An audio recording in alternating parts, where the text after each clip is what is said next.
Assalamualaikum warahmatullahi wabarakatuh. Perkenalkan, nama saya Andi Setiawan dari Universitas Trilogi, jurusan Pendidikan Guru Sekolah Dasar, dengan NIM 2117003. Di sini saya akan menjelaskan mengenai teori behavioristik. Nah, teori behavioristik adalah teori yang mengedepankan perubahan perilaku siswa sebagai hasil pembelajaran. Terjadinya sebuah perubahan tingkah laku siswa ini diakibatkan oleh adanya suatu interaksi dari stimulus dan respon. Dengan arti kata lain, teori ini berorientasi pada sebuah perilaku yang lebih baik. Jika siswa tidak menunjukkan perubahan setelah pembelajaran diberikan, maka menurut teori ini siswa tersebut tidak dapat dikatakan telah belajar dengan baik. Jika siswa tidak menunjukkan perubahan setelah diberikan pelajaran, maka menurut teori ini siswa tersebut tidak dapat dikatakan telah belajar dengan baik. Dalam teori ini, semua tingkah laku manusia dapat dilihat dan ditelusuri dari bentuknya secara refleks.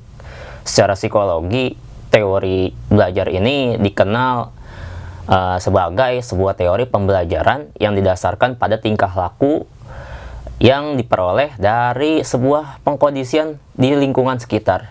Nah, berikut saya akan sampaikan mengenai ciri-ciri teori belajar behavioristik. Yang pertama, teori belajar ini sangat mengutamakan pengaruh lingkungan.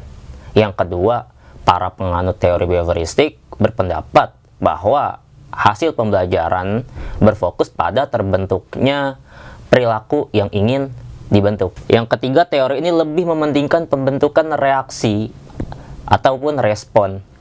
Yang keempat, terlihat dengan jelas teori ini sifatnya sangat mekanis. Salah satu contohnya adalah jika seorang siswa melakukan kesalahan, maka yang harus ia lakukan adalah meminta maaf. Yang terakhir, yang kelima, menganggap latihan itu adalah hal yang sangat penting dalam proses pembelajaran. Tidak mengherankan, cara-cara seperti drilling mudah sekali dapat ditemukan di kelas-kelas yang menerapkan teori belajar behavioristik ini. Itulah bagian daripada ciri-ciri teori behavioristik. Guru yang cerdas pasti akan tahu bahwa segala sesuatu di dunia ini mengandung dua hal yang berlawanan. Teori behavioristik tidak selalu buruk. Selanjutnya saya akan menyampaikan kelebihan dan kekurangan pada teori belajar behavioristik ini. Kelebihannya yaitu siswa selalu dibiasakan untuk latihan dan praktik.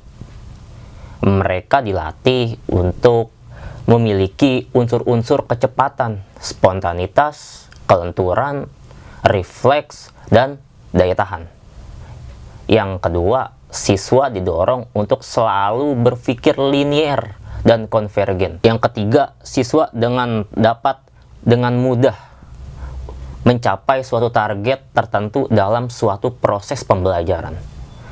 Selanjutnya, saya akan menyampaikan apa aja kekurangannya.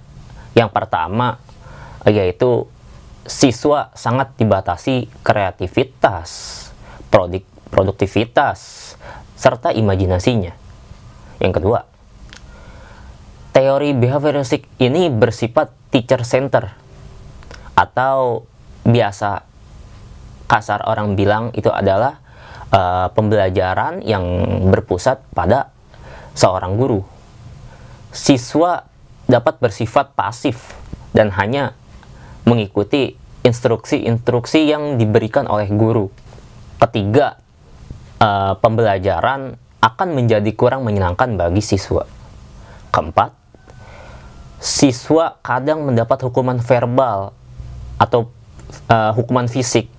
Tentu hal ini dapat berakibat buruk pada perubahan perilaku dari peserta didik. Salah satu contohnya adalah memberikan hukuman kepada siswa didik yang selalu melanggar aturan. Yang kelima yaitu tidak mengakomodir kondisi belajar yang kompleks karena hanya beracuan pada stimulus dan respon. Nah, beberapa kegiatan di kelas yang dapat dikategorikan sebagai penerapan teori belajar apa aja sih?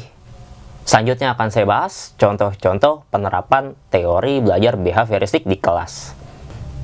Yang pertama, guru harus menyusun materi atau bahan ajar secara lengkap. Dimulai dari materi sederhana hingga materi yang kompleks.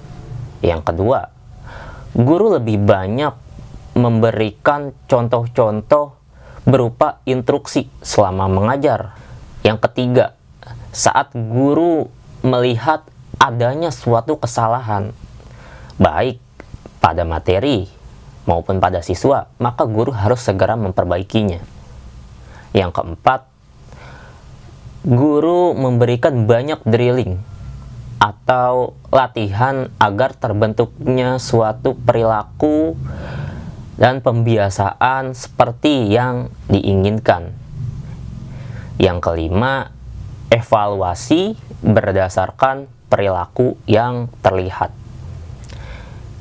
Yang keenam, guru dituntut memiliki kemampuan memberikan penguatan reinforcement baik dari sisi positif dan negatif.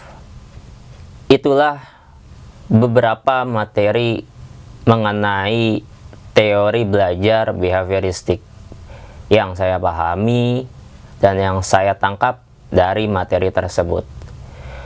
Sekian dari saya, kurang lebihnya mohon maaf. Wassalamualaikum warahmatullahi wabarakatuh.